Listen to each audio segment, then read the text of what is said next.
ကျွန်တော်တို့ပေါ့နော်ပကံသွားတဲ့အချိန်မှာ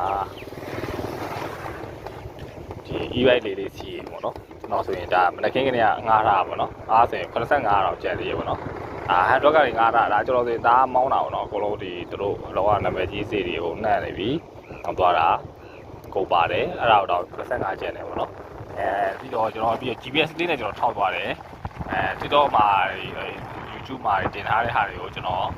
ကြည့်တယ်เนาะအဲ့ကဟာတွေသွားတယ်ကျွန်တော် Facebook မှာတင်ထားတဲ့ဟာလေးတွေပေါ့နော်အဲ့ကနာမည်ပါတဲ့ဖျားလေးတွေတော်တော်လူသွားများတဲ့ဟာလေးပေါ့နော်အဲ့ဒါလေးကိုကျွန်တော်ရောက်သွားတယ်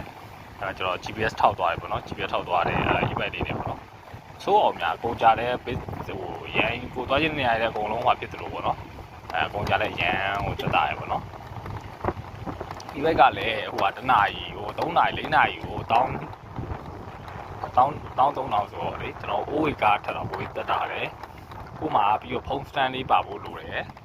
ဖုန်းစတန်လေးပါရင်ဖုန်းစတန်လေးထောင်ပြီးတော့မှအဲ့လိုရိုက်လို့ကပိုကြီးစင်ပြေပေါ့နော်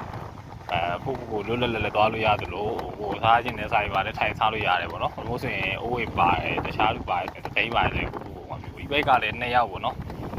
အနည်းဆုံး2ယောက်အဲ့လိုမျိုးစီးလို့ရတယ်ဒီဘက်ကြီးဆိုတော့ဒီဘက်ကျွန်တော်တို့အကြီးပဲငါစီးကြရပေါ့နော်ဒီဘက်ကြီးကြတော့နည်းနည်းကောင်းလာဒီဘက်အသေးလေးရှိရမှာ